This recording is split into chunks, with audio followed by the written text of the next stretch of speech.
Ng Tumangyan. kung sino yung nakakilala nito, mga Ilocano lang ang nakakaalam. Ginagamit nila ito pang luto, pero may bunga siya dito, guys. Ayan.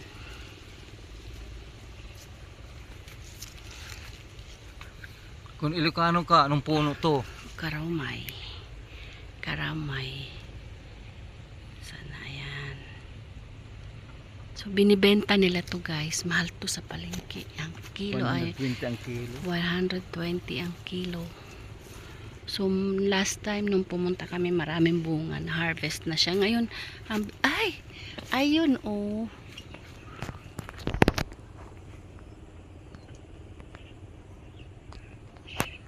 Ano yan? Pinipicturan mo?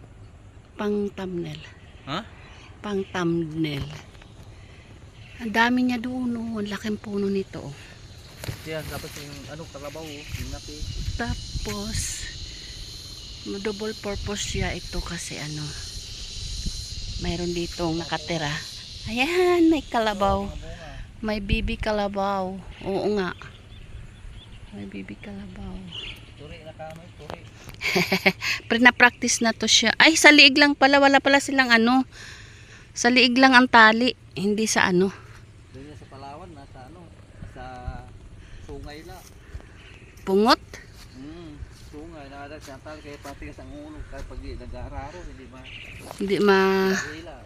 Hindi katulad dun sa atin na Sa ilong. Kaya Madali siyang pakin. madali mapasunod.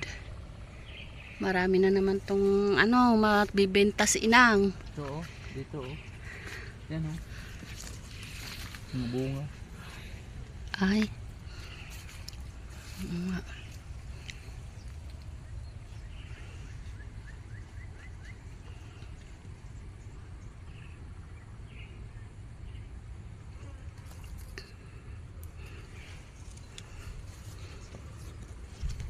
Pangluto yata ito sa paksiw. Ayun, kuhaan mo nga ako. Malaki. Ay, ayan. Tapos ayun pa. Kidaw, may ihi na itong karabaw. Hindi naman yung dadamputin ko ito. Dapat yung malaki. Datamanoy kadating bursa. Kukuantahin. Kadating bursa.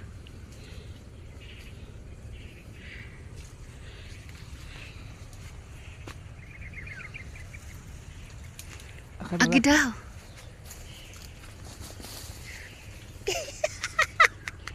Inuna na mo ni Manang.